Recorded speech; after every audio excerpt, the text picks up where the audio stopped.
Hi everyone, ಮತ್ತೊಮ್ಮೆ ಕ್ರಿಯಾನ್ಸ್ ಟ್ಯಾರೋಗೆ ಸ್ವಾಗತ.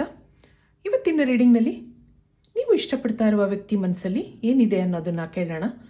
ಇದೊಂದು timeless general candle wax reading ಆಗಿರುತ್ತೆ, ಹಾಗೆ ಕಲೆಕ್ಟಿವ್ ಎನರ್ಜಿನಲ್ಲಿ ಇರುತ್ತೆ. ಯಾರ್ಯಾರು ನನಗೆ ಸಬ್ಸ್ಕ್ರೈಬ್ ಮಾಡಿದ್ದೀರಾ, ಕಮೆಂಟ್ಸ್ ಮಾಡ್ತಾ ಇದ್ದೀರಾ, ತುಂಬ ಧನ್ಯವಾದಗಳು. ಇದೊಂದು ಜನರಲ್ ರೀಡಿಂಗ್ ಆಗಿರುತ್ತೆ. ನಿಮ್ಮ ಲೈಫಲ್ಲಿ ಹೆಚ್ಚಿನ ಕ್ಲಾರಿಟಿ ಬೇಕಿದ್ರೆ ನೀವು ಪರ್ಸನಲ್ ರೀಡಿಂಗ್ ತಗೋಬಹುದು. ಹಾಗೆ ನನ್ನ ಹಳೆ ವಿಡಿಯೋಗಳನ್ನ ಸಹ ನೋಡ್ಬೋದು. ಇದು ಟೈಮ್ಲೆಸ್ ಆಗಿರೋದ್ರಿಂದ ನೀವು ಯಾವಾಗ ನೋಡಿದ್ರೂ ಅನ್ವಯಿಸುತ್ತೆ. ಯಾರನ್ನು ಇಷ್ಟಪಟ್ಟಿದ್ದೀರಾ, ಅವ್ರ ಮನಸ್ಸಲ್ಲಿ ಏನಿದೆ ಅನ್ನೋದನ್ನು ತಿಳ್ಕೋಬೇಕು ಅನ್ನೋ ಕುತೂಹಲ ಇದೆ ನಿಮಗೆ.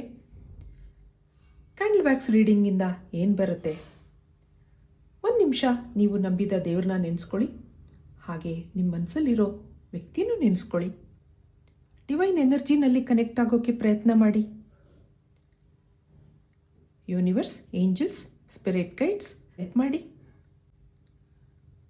ನೀವೊಬ್ಬರು ಡಿವೋಟೆಡ್ ಪರ್ಸನ್ ಅನ್ನಿಸ್ತಾ ಇದೆ. ನೀವು ಅವ್ರನ್ನ ಇಷ್ಟಪಟ್ಟಿದ್ದೀರಾ, ಅವ್ರಿಗೋಸ್ಕರ ನೀವು ಏನು ಮಾಡೋಕ್ಕೂ ರೆಡಿ ಇದ್ದೀರಾ, ಒಳ್ಳೆ ಫ್ರೆಂಡ್ಶಿಪ್ನಲ್ಲಿ ಇದ್ದೀರಾ. ಆದರೆ ಅವ್ರ ವರ್ತನೆಯಿಂದ, ಅವ್ರ ಸ್ವಭಾವದಿಂದ ಈಗೀಗ ನಿಮಗೆ ಕನ್ಫ್ಯೂಷನಲ್ಲಿದ್ದೀರಾ. ನಿಮಗಿಲ್ಲಿ ಕ್ಲಾರಿಟಿ ಬೇಕು ಅಂತ ಅನ್ನಿಸ್ತಾ ಇದೆ. ಅವ್ರ ಪರಿಸ್ಥಿತಿ ಏನಾದರೂ ಇರಲಿ, ಹೇಗಾದರೂ ಇರಲಿ, ಅವ್ರ ಜೀವನ ಪೂರ್ತಿ ನನ್ನ ಲೈಫಲ್ಲಿ ಇರಬೇಕು ಅನ್ನೋ ಪೊಸೆಸಿವ್ನೆಸ್ ಕಾಣ್ತಾ ಇದೆ. ಅವ್ರ ಡಿಸಿಷನ್ಗೋಸ್ಕರ ಕಾಯ್ತಾ ಇದ್ದೀರಾ. ಅವ್ರಿಗೆ ನನ್ನ ಮೇಲೆ ಇಷ್ಟ ಇದೆಯೋ ಇಲ್ವೋ ಗೊತ್ತಾಗಬೇಕಿದೆ. ಇಲ್ಲಿ ಅನ್ನೋನ್ ಫ್ಯೂಚರ್ ಎನರ್ಜಿ ಇದೆ. ಮುಂದೇನು ಅನ್ನೋ ಕ್ವೆಶ್ಚನ್ ಮಾರ್ಕ್ ಇದೆ. ಅನ್ಸರ್ಟೈನಿಟಿ ಇದೆ. ಮನಸ್ಸು ಇಲ್ಲ ಅನ್ನೋ ಪದ ಒಪ್ಕೊಳ್ಳೋಕೆ ರೆಡಿ ಇಲ್ಲ. ಈಗ ಅವ್ರ ಮನಸ್ಸಲ್ಲಿ ಏನಿದೆ ಕೇಳೋಣ. ಇಲ್ಲಿ ಟೆನ್ಷನ್ನಲ್ಲಿರೋ ಹಾಗಿದೆ. ಅವರು ಈ ಸಂಬಂಧಕ್ಕೆ ಅರ್ಥ ಹುಡುಕ್ತಾ ಇದ್ದಾರೆ.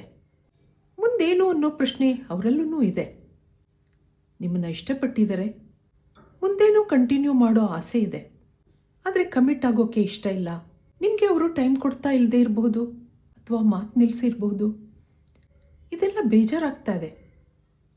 ಅವ್ರಿಗೆ ಮೊದಲು ನಾನು ಸರಿಯಾಗಬೇಕು, ನನ್ನ ಲೈಫಲ್ಲಿ ಸೆಟ್ಲ್ ಆಗಬೇಕು ಅನ್ನೋದಿದೆ. ಸದ್ಯಕ್ಕೆ ಮದುವೆ ಆಗಬೇಕು ಅಥವಾ ಮಾತು ಕೊಡಬೇಕು ಅನ್ನೋದು ಇಷ್ಟ ಇಲ್ಲ. ಫ್ಯೂಚರ್ ಏನು ಅನ್ನೋದು ಗೊತ್ತಿಲ್ಲ. ಇದೆಲ್ಲ ಯೋಚಿಸಿ ಸೈಲೆಂಟ್ ಆಗಿದ್ದಾರೆ. ಇರೋದ್ರಲ್ಲಿ ಖುಷಿಯಾಗಿದ್ದೀನಿ, ನೆಮ್ಮದಿ ಇದೆ. ನೀವು ಇಷ್ಟ ಇದ್ದೀರಾ, ನಿಮ್ಮ ಮೇಲೆ ಅನ್ಕಂಟ್ರೋಲ್ಡ್ ಫೀಲಿಂಗ್ಸ್ ಇದೆ. ಆದರೆ ಇನ್ಸೆಕ್ಯೂರ್ ಆಗ್ತಾ ಇದೆ ಈಗೀಗ ಯಾಕೋ. ಹಾಗೆ ಇಲ್ಲೊಂದು ಎಸ್ಕೇಪಿಸಮ್ ಇದೆ. ಆಗಾಗ ನಿಮ್ಮನ್ನು ಅವಾಯ್ಡ್ ಮಾಡ್ತಾರೆ. ಇಲ್ಲೊಂದು ಸೋಲ್ಮೇಟ್ ಎನರ್ಜಿ ಇದೆ ಅನ್ನಿಸ್ತಾ ಇದೆ. ಸೋಲ್ಮೇಟ್ ಎನರ್ಜಿ ಲಾಂಗ್ ಟರ್ಮ್ ಇರ್ಬೋದು ಅಥವಾ ಶಾರ್ಟ್ ಟರ್ಮ್ ಇರಬಹುದು. ಹಾಗೆ ಇದು ನಿಮ್ಮ ಫೀಲಿಂಗ್ಸ್ ಮೇಲೆ ಡಿಪೆಂಡ್ ಆಗಿರುತ್ತೆ. ಹಾಗೆ ಇಲ್ಲೊಂದು ಕಂಪ್ಲೀಷನ್ ಇದೆ. ಸದ್ಯದ ಪರಿಸ್ಥಿತಿ ನೋಡಿದಾಗ ಮಾನಸಿಕವಾಗಿ ಕಮಿಟ್ಮೆಂಟ್ಗೆ ಈ ವ್ಯಕ್ತಿ ರೆಡಿ ಇಲ್ಲ. ಅವ್ರ ಪಾಸ್ಟ್ ಎನರ್ಜಿ ನೋಡಿದಾಗ ಏನೋ ಡಿಸಪಾಯಿಂಟ್ಮೆಂಟ್ಸ್ ಇದೆ. ಎಲ್ಲರನ್ನೂ ನಂಬ್ಕೊಳ್ಳುವಂತಹ ವ್ಯಕ್ತಿ. ಕೆಲವು ಸರಿ ಹಿಂದೆ ಮೋಸ ಹೋಗಿರೋದಿದೆ. ಆದರೆ ಈ ಸರಿ ಮೀನಾಮೇಷ ಎಣಿಸ್ತಾ ಇದ್ದಾರೆ. ಹಾಗೆ ತನ್ನ ಭಾವನೆಗಳನ್ನೆಲ್ಲ ಬ್ಯಾಲೆನ್ಸ್ ಮಾಡ್ಕೊಳ್ಳೋದಿದೆ. ನಿಮ್ಮ ಮೇಲೆ ಅತಿಯಾದ ಪ್ರೀತಿ ಇದ್ರೂ ತೋರಿಸ್ಕೊಂಡಿಲ್ಲ. ನಿಮ್ಮ ಸೂದಿಂಗ್ ಎನರ್ಜಿ, ಕೇರಿಂಗ್ ನೇಚರ್, ನಿಮ್ಮ ಮಾತುಕತೆಯಿಂದ ಇಂಪ್ರೆಸ್ ಆಗಿದ್ದಾರೆ ಅಥವಾ ಅಟ್ಯಾಚ್ಮೆಂಟ್ ಬೆಳೆದಿದೆ. ನಿಮ್ಗಾಗಾಗ ಅಲೋನ್ ಫೀಲ್ ಆಗ್ತಾ ಇರುತ್ತೆ. ಆದರೆ ಇವ್ರು ನಿಮ್ಮ ಜೊತೆ ಇದ್ದಾರೆ. ಕೆಲವರು ಕಾಂಟ್ಯಾಕ್ಟ್ನಲ್ಲಿ ಇಲ್ದಿದ್ರೂ ನಿಮ್ಮ ಬಗ್ಗೆ ಸದಾ ಅವರು ಯೋಚನೆ ಮಾಡೋದಿದೆ. ಅವ್ರ ಮನಸ್ಸಲ್ಲಿರೋ ಭಾವನೆಗಳನ್ನ ನಿಮ್ಮ ಹತ್ರ ಎಕ್ಸ್ಪ್ರೆಸ್ ಮಾಡ್ಕೊಂಡಿಲ್ಲ. ಮುಂದೆ ಟ್ಯಾರೋ ಕಾರ್ಡ್ಸಿಂದ ಏನಿದೆ ಕೇಳೋಣ. ನೀವು ಮತ್ತೆ ಕನೆಕ್ಟ್ ಆಗ್ತೀರಾ?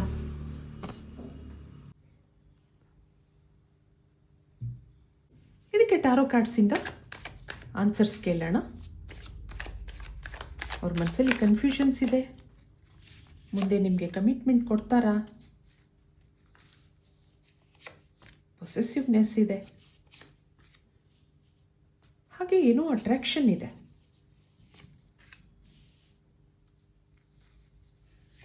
ಇದು ಅವರ ಎನರ್ಜಿ ಆಗಿರುತ್ತೆ. ನೀವು ಮಾನಸಿಕವಾಗಿ ಡಿಸ್ಟರ್ಬ್ ಆಗಿದ್ದೀರಾ. ಹಗಲು ರಾತ್ರಿ ನಿದ್ದೆ ಬರ್ತಾ ಇಲ್ಲ, ವೆಯ್ಟ್ ಮಾಡ್ತಾ ಇದ್ದೀರಾ. ಆದರೆ ಈ ವ್ಯಕ್ತಿ ಇಮೋಷ್ನಲ್ ಆಗಿದ್ದಾರೆ.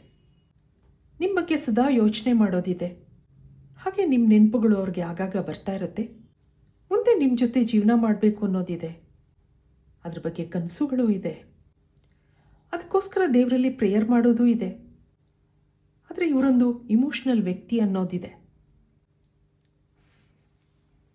ನಿಮ್ಗೆ ಅವ್ರೇನು ಕ್ಲಾರಿಟಿ ಕೊಡ್ತಾ ಇಲ್ಲ. ಹಾಗಿರೋದ್ರಿಂದ ನೀವೆಷ್ಟೋ ಸರಿ ಅವ್ರ ಹತ್ರ ಮಾತಾಡಿದ್ದೀರಾ. ನೀವು ಮುಂದೆ ಏನಾಗುತ್ತೋ ಗೊತ್ತಿಲ್ಲ, ನನಗೆ ಈ ಕನೆಕ್ಷನ್ನಲ್ಲಿ ಇಷ್ಟ ಇಲ್ಲ ಹಾಗೆಲ್ಲ ನೀವು ಹೇಳ್ಕೊಂಡಿದ್ದೀರಾ. ಆದರೆ ಅವ್ರಿಗೆ ಬಿಟ್ಕೊಡೋಕೆ ಇಷ್ಟ ಇಲ್ಲ. ನಿಮ್ಮ ಮೇಲೆ ಅಟ್ರಾಕ್ಷನ್ ಇದೆ. ಇಲ್ಲೊಂದು ಅನ್ಕಂಟ್ರೋಲ್ಡ್ ಫೀಲಿಂಗ್ಸ್ ಇದೆ.